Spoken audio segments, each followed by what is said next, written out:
so much history where, and it's not alcohol driven or it's not anything like that, where I'm laying on the floor. It's like, fuck, Dan, what did you even fucking?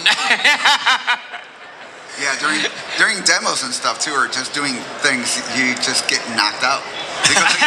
Because again, it's part of the job. Well, it's a different era. Like right now, we have a lot of stunt fighting communities, which are awesome. But back in those days, you really had to be in the martial arts for a long time to do martial arts stunts. You're like, if you didn't do it for 12 years, 14 years, nobody would ever pick you up to do a fight scene. You need that experience, that background. Because it was really, really very, very different. Oh yeah, and it was there's only a couple productions obviously in production at the time. You know, you didn't have a whole bunch of independents or whatever, and so you had very few people like Pat Johnson or somebody like that you worked through you know, what other film companies that are shooting. So yeah, it's a very small, a much smaller community back then. But In case Dr. you're An, wondering, I was not would you involved. rather be Shang Tsung or a turtle? Oh, for sure, Shang Tsung. I think. And actually, before, in case anyone's wondering, when I was in medical school, before they were discovered to be part of the Ninja Turtles, Ho Sung and Ho Young Pak and I worked out together during my study breaks at times. And then I went to a different campus to finish med school. That's when I heard that they were discovered to be the part of the Ninja Turtles. So I said, "Oh, that's good for them." That's pretty awesome. Yeah. So, but I didn't even think to pause my education or anything in terms of being. Probably a good you physician. didn't. Yeah. That's no, kind of important, right? Yeah, kids stay in school. Yeah. Yeah. No. But then coincidentally I ran into Ho Sung after the Turtles, and right after he filmed for MK, and I actually didn't know much about video games at that time. You know, I thought when he mentioned video game, I thought of, you know, Asteroids and Pac-Man and so forth and Pong, and so I couldn't imagine real people in it. And then Ho Sung invited me to train with Daniel and all these guys, and That's how you got connected? exactly. And before I knew it, MK was everywhere, and they needed to do a sequel. And Daniel introduced me to the makers of the game, and I gotta jump in here as soon as this guy's done talking. All right. Anyway, this is Dr. Philip An. He's great. He's very humble. But what he never tells anybody is that we went to high school together. We went to this Kung Fu high school. I swear to God, we went to a Kung Fu high school. Nobody told me about it. Oh my God, Kung Fu yeah, high school. and then so there are different factions. And you had like these Japanese judo guys, and they were led by this cat named Bobby. You had the Kung Fu guys. I don't know who led them, but you know, whatever. And then you had these Korean guys. They're all did Taekwondo, and you knew who their leader was. And everybody always had to give respect to these Korean cats. And their leader, Sounds like Dr. Philip An. And it was before he was Dr. Philip An. But he never talks about this stuff. I'm the only one who brings this stuff up. And I know he doesn't like me talking about this, but this is the God honest truth. We had these different Kung Fu factions in high school. You had the judo guys, you had the karate guys, you had the Kung Fu guys, you had the Taekwondo guys. And this was the leader of the Taekwondo guys. I think you've been watching too many martial art movies. I can imagine Philip like in the airport, like in Big Trouble in Little China. They're there to pick up somebody, and there comes Philip and his guys with sunglasses. It is the God honest truth, though. Everything that I just said can be factually checked. Thanks, Tom. All right. Anyway. So, well, I gotta ask, what was the toughest stunt to do in the Turtles films? I don't know if it was tough because again, when we rehearsed for like 5 weeks before even production. So we'd show up, and two, you gotta like we had like 15 martial artists. You just had this stuff down, didn't you? It was easy, huh? Well, it wasn't easy, but everybody knew what they were doing, and then we would just do the same thing over and over and over again to try to memorize it. So that way, when these guys were in the suit, they wouldn't have that burden on them. It would be like muscle memory. Yeah. So I think actually being on the set and realizing how much space you didn't have was the big thing, because you know, Yeah. we're doing all these stunts and stuff in a big airplane hangar, and then you go on the set and it is smaller than the set of this podcast. And then we're trying to do spin kicks, jump kicks, you know, other people are trying to duck out of the way. It's a little difficult. I wouldn't mind seeing the blooper reel. So it is really, you know, we're in this big airplane hangar. This is where we're rehearsing or whatever. But then they end up building the sets inside the airplane Really? hangar. That's why, when we're rehearsing, you know, we have all this, all the room in the world. But then we step onto the set, and it's and it's very much like this. And then for, you know, to do the martial arts is fine. You know, we've all been training, doing all of this good stuff. But at the end of the day, we're all stuntmen, stunt turtles. And so now we need you to run into that burning hut and to save that kid. Like, can you do that? Like, yeah, sure, I guess. Of course. Of course I can, because Easy. because if I'm not gonna do it, they'll take Phil. Okay, go run in there and go save that kid. Or here comes the horses. You got to dive out of the way of the horses. I can't even see Danny. I don't know where Danny is. How am I gonna see like these troop of horses coming through? Of course I could do this. No problem. I want to hear about the new Mortal Kombat movie. Legends Never Die. I want to hear about Legend never dies. New Mortal Legends Kombat never film. die. Shivu Dimitri and I were out in England shooting a movie, Legends Never Die. What can we say until it's released? You know more about what I don't pay attention. Thank God he was there to pay attention and kind of fill me in on what I can say right now and what can be. Yeah, go ahead, Shivu. Well, we can say that it's going to be an awesome movie that we did.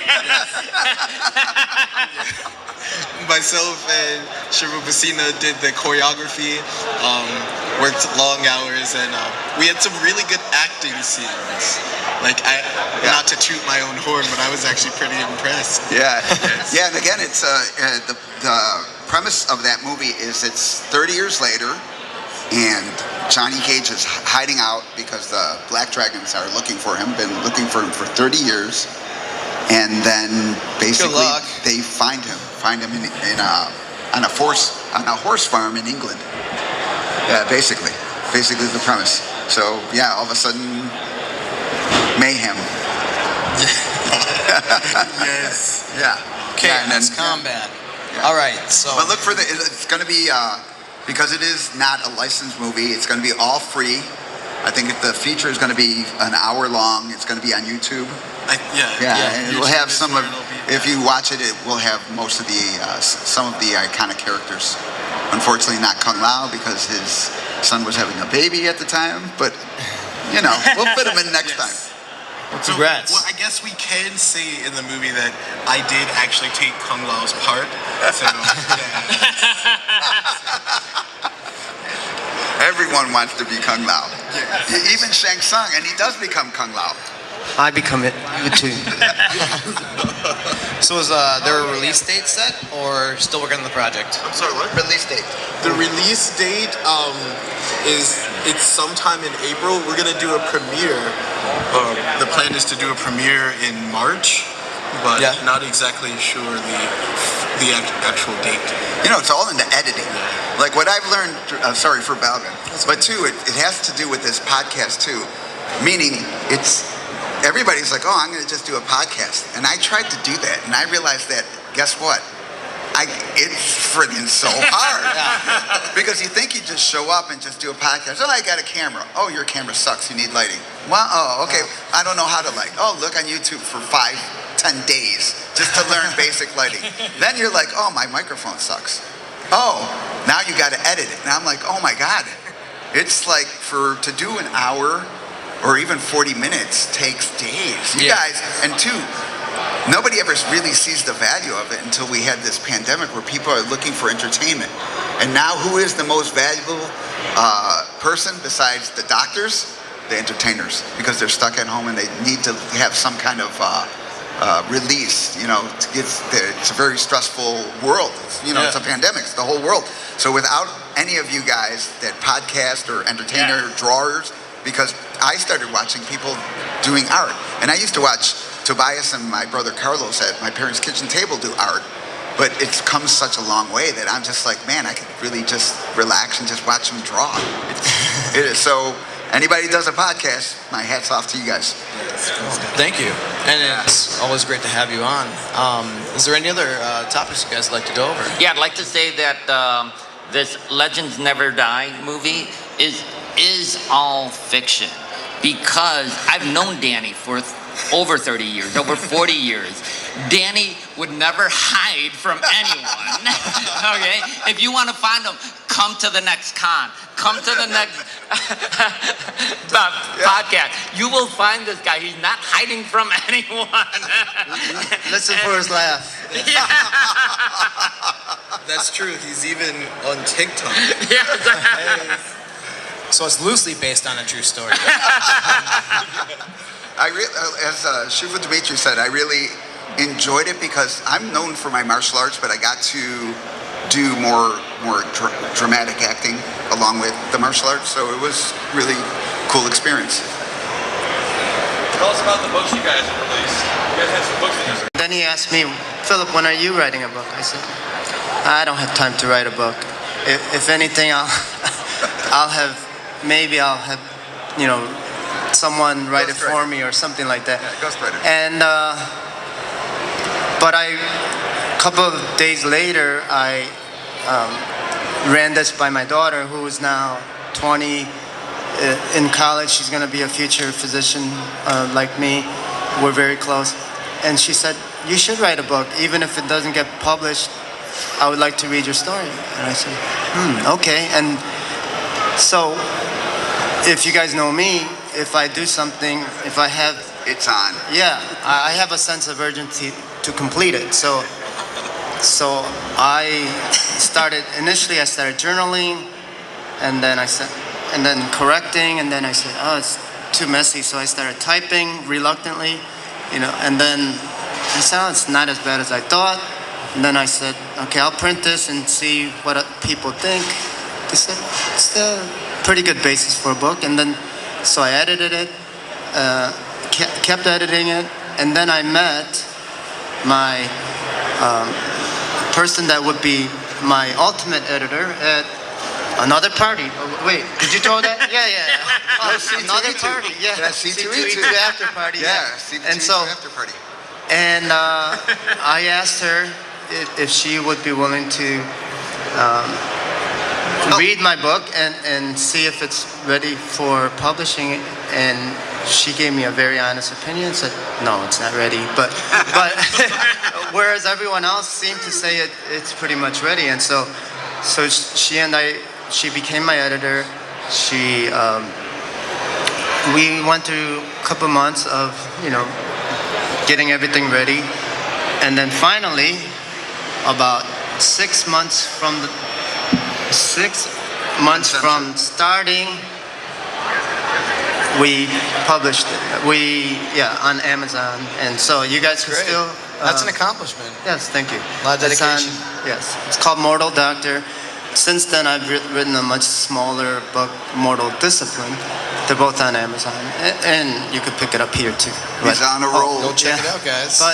And coincidentally, she's my editor is my fiance now, and we're getting married. Oh, congratulations. She stole his soul. His soul is hers. Yes. Awesome. It is awesome to see. Tone? Tone's book. Then Tony's book. And Tony's book is kind of like, what personality do I want to magnify in this book or to be in this book? Because he has so many, he writes his own music, he performs. Whoever was here last night heard his performance. He's a martial artist, owns a school, and he wants to write this book. And it's like, holy cow! I was like, Tone, man, you got a lot of things going on. Yeah, so, I just enjoy doing a lot of things, and when I enjoy doing things, I put my whole heart into it. But there's this guy, right? And I'm writing a book, and he's like, oh, I'm going to write a book too, right? And he wasn't even going to write a book. And then all of a sudden, he has a book, and it's out, and it's published. It's like, are you kidding me? Are you freaking kidding me? Beat you to it. He has a sense of urgency. What I have is a sense of, I don't want to say ego, but Daniel, if Shang Tsung is going to write a book, I'm going to write a book. Damn it. And so, all right, what are we going to write about? I'm going to get this Kung Fu Rockstar book published. I'm going to show these guys. Thank you for doubting me. You just got to believe this is how it's going to happen. Thank you, Dr. Philippon. I never doubted you. But that's how Kung Fu Rockstar, not with birth, but how it got pushed through the birth canal. Thank you, because of him. And it is really just all about, there's something you want to do, whether it's martial arts, whether it's, whether it's podcasting, whatever it happens to be. You find that, okay, how far can I take this? Then, I want to be Joe Rogan or whatever. You have your North Star. Okay, how am I going to get there? You start taking those little steps in order to get, a little bit of success, a little bit of success. Keep working. Keep doing working. it. This is the whole message that, I sometimes gets lost on everybody. You just show up, you go to work, and you take your bumps. But every now and again, you get a little bit more successful, a little bit more successful. And this is the whole Kung Fu Rockstar approach. So that's what the book's about. And, that's why I love doing things like this. I love hanging out with you guys because we're all in that same boat. And it's all because of this guy who's like, I'll get the book out first. I ain't like that. No, both of our books are motivational books. Yes. It's our life stories, but hopefully readers will become motivated, become transformed, people need that. morphed is the correct, into the best versions of themselves. And How to be a Kung Fu rock star. And hopefully, As a bonus, yeah. I would like to say that it pushes Danny to Oh, yeah. because I have a 5-year-old son who loves Mortal Kombat. I show him Mortal Kombat Conquest. He's a little bit young for the Yeah. but he'll see our movie. He'll see Legends Never Die. But it's his actually first book that he's reading is Kung Fu Rockstar, and his second is The Doctor. But we need a. While we're doing that, a little bit of humor. So his son comes over to Uncle Scorpion's house. 'Cause he calls him Scorpion. So he's here, and then when he walks in, he kind of looks around, and he looks really, really confused. And he was like, "This is Scorpion's home?" And he's like, "Yeah." He sees couch, TV, and stuff like that. And it winds up that he thought he was going to come to a lair where I had fire and skeletons, The hell pits. and all this stuff. He thought that's where I've seen it in the game. That's where Scorpion lives. So he was really surprised to see that I don't actually have like skulls and skeletons. It's a nice and couch, fires Scorpion. in my home. But what you did have was cherries. Yes, he did polish off like 5 pounds of cherries. The key to anybody's heart. Yeah. You guys have continued your podcast through this whole pandemic. Yeah, we keep grinding away. Man, More and more material, more people, keep on. Yeah. Yeah. Working hard. Yeah. Got to push forward. Yeah, and the Content. motivation. So, we're doing our thing, and it's great to have people like you guys join us for, our always cast, and It's always good to be here. especially the Midwest Gaming Classic. It's been so long, it feels like, since we've been together. Midwest Gaming Classic, let's hear it. Yeah. And thanks to everyone that came to the Midwest Gaming Classic. It's always the funnest time. So, anything else, you guys? No, we're good. We're just happy here. Guess we'll take a break Yeah. and we'll hang out later. We have more Dogcast coming up. Thank you guys, as always. Thank Let's you, give a round of everybody. applause. Thank you, guys. Thank you. Thank you, Thanks, everyone. everyone. And we'll see you in a little bit for the next panel.